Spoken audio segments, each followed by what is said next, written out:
Yikes. This happened after a match when tennis star Camille Masherak was signing autographs after his win. Let me introduce you to Douchebag of the Week. The recent incident at the tennis match has caused a disproportionate online uproar. It's all about the famous hat, of course. Yes, I took it. Yes, I did it quickly. But as I've always said, life is first come, first served. I understand that some people might not like it, but please, let's not make a global scandal out of the hat. It's just a hat. But also some much-needed damage control. The businessman's paving company has been bombed by negative reviews, and there has been a chorus of critics online calling for his head. It sent the internet into a spin. A Polish businessman who snatched a signed cap from a young tennis fan has finally apologised. And though the exchange only lasted for a split second at the US Open, it's turned into a major headache for the millionaire days after it was all caught on camera. He didn't lose everything because of fraud, betrayal, or corruption. No. Millionaire is speaking out today after facing backlash for stealing a hat from a child at the US Open. His career was destroyed by something far more humiliating.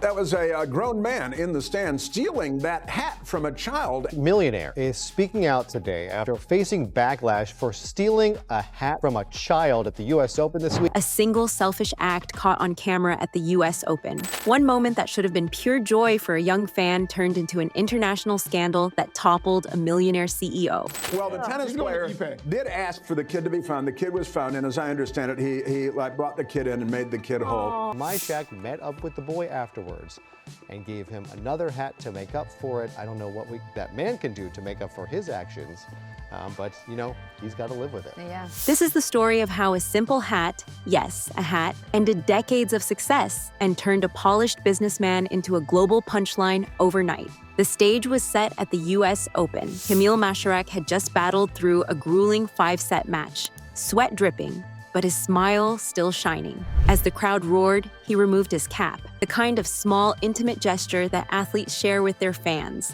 In the stands, a boy named Brock leaned forward, arms stretched out, eyes wide with hope. This was supposed to be his moment, a memory to last a lifetime. But just as that hat came within reach, something shocking happened. A man in a sharp suit lunged forward, snatched it from midair, and stuffed it straight into his wife's bag. The applause froze. Cameras captured every second. And in that instant, the world met Sheriker, not as a respected CEO, but as the man who stole from a child on live TV. But this was only the beginning. Within hours, the clip had left the tennis court and taken over the internet. Millions replayed the moment frame by frame, stunned that a grown man would snatch a souvenir from a child. At first, people wondered, who was this shameless stranger? It didn't take long for online detectives to find out. LinkedIn, company websites, even old press photos were dug up in record time. The so-called hat snatcher wasn't anonymous at all. He was Sheriker, the millionaire co-founder and CEO of Dragbrook, a construction and landscaping giant. Almost overnight, his polished resume became a weapon against him. TikTok stitched the video with mocking captions. Imagine being a millionaire and still stealing from a kid. On Twitter, the hashtag #HashatSnatcherCEO trended worldwide.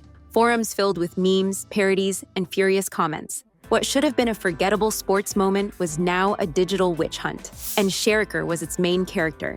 But the internet wasn't just laughing, it was sharpening its knives. When the backlash hit, Sheriker had one chance to control the damage: a quick apology, a gesture of humility, maybe even reaching out to the boy. It could have softened the storm, but instead he chose arrogance. In a forum post that spread like wildfire, he dismissed the outrage with a single line. "Life is about who's fast. I was faster than that kid." What could have been brushed off as a clumsy mistake instantly became a symbol of greed. Parents shared the clip with warnings about entitlement. Students joked about adding "don't steal from children" to their career handbooks. Even casual fans, who had never heard of Dragbrook before, now associated the company's name with selfishness and shame. Inside Dragbrook's offices, the panic was real. Google reviews tanked overnight. Angry comments flooded their social media. Industry insiders whispered that investors were already calling the board, demanding action. And behind closed doors, executives knew the truth. Their CEO hadn't just embarrassed himself. He had put the entire company at risk. But while Sheriker doubled down on arrogance, someone else was quietly rewriting the story. While Sheriker was digging his own grave with arrogance, Camille Masherak chose a completely different path. At first, he didn't even realize what had happened. He was still celebrating his hard-fought victory when the clip went viral, dragging his name into the scandal. Suddenly, what began as a generous gesture, giving his hat to a young fan, was now tied to headlines about greed and humiliation. Masherak could have ignored it. He could have issued a bland press release and moved on. Instead, he turned to Instagram with a message that stunned fans. "That hat was meant for a boy. Help me find him." Within hours, thousands of fans became digital detectives, sharing the post, tagging journalists, and spreading the search across platforms. The energy flipped. What had started as outrage now became a mission. The internet that had just torn Sheriker apart was now united in trying to give Brock his moment back. And as the search gained momentum, one thing became painfully clear. Every second Sheriker stayed silent, Masherak's generosity made him look even smaller. But the real damage wasn't happening on Instagram. It was happening inside the boardroom. Behind Dragbrook's polished walls, chaos was unfolding. What started as memes and hashtags was now a direct threat to the company's survival. Overnight, their Google reviews collapsed under a wave of one-star ratings. Instagram and Facebook were flooded with angry comments, some from parents declaring that they would never trust a company led by the man who stole from a child. For the board, this wasn't just bad press, it was financial risk. Key clients began making quiet phone calls, asking tough questions. Investors wanted guarantees that the brand could distance itself from the scandal, and insiders whispered that emergency meetings stretched late into the night as executives debated whether their CEO had just doomed decades of hard work. By midweek, the answer was clear. Sheriker was no longer an asset. He was a liability. Leaks confirmed what the public already suspected. Dragbrook wasn't asking if he should step down, but how fast they could cut him loose before the entire company collapsed. By Friday morning, the announcement came. Sheriker was out. The press release spoke of protecting the company's reputation, but everyone knew the truth. The hat had taken his job, but firing him didn't end the scandal. It only pushed it to the next level. If Dragbrook thought firing Sheriker would calm the storm, they were wrong. The internet didn't forgive. It laughed harder. Late-night shows in New York, London, and Warsaw opened with jokes about the Hat Snatcher CEO. One comedian strolled on stage wearing a tennis cap, smirking, "Relax, Sheriker isn't here to steal it." The clip went viral before the monologue even ended. Memes spread across every platform, turning him into an international punchline. TikTok slowed down the footage with captions like, "The fastest move in tennis," and "He's not even a player." YouTube parodies racked up millions of views, some showing Sheriker sneaking into toy stores or birthday parties, stealing gifts from children. What should have been a forgettable moment in sports history had become a global comedy routine. Meanwhile, his attempts at damage control only made things worse. A supposed apology leaked online, but instead of sounding remorseful, it sounded desperate. "I was just faster, that's all," he reportedly wrote. Screenshots flew across Twitter, sealing his reputation as arrogant and out of touch. But while Sheriker became a meme, Camille Masherak's next move would cement the scandal as more than just a joke. It was about to become a cultural lesson. By now, analysts were weighing in, and their verdict was brutal. Sports business experts called it a textbook case of reputational collapse. One commentator put it simply, "In today's world, reputation risk is as dangerous as financial risk." Dragbrook hadn't lost millions overnight, but they had lost something far more valuable: trust. Conferences and PR forums began dissecting the scandal as a case study. The story wasn't about a hat anymore. It was about how a single arrogant gesture, magnified by the internet, could erase decades of hard work in seconds. Sheriker hadn't committed fraud. He hadn't orchestrated a scam, yet he faced the same punishment as those who did: total exile from leadership. The contrast made the lesson even clearer.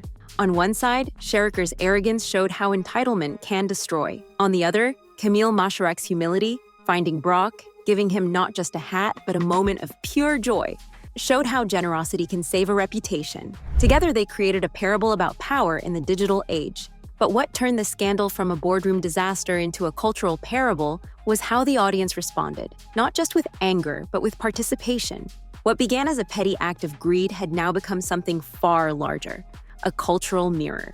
the internet didn't just watch the scandal, it owned it. Parents used the clip to teach lessons about kindness.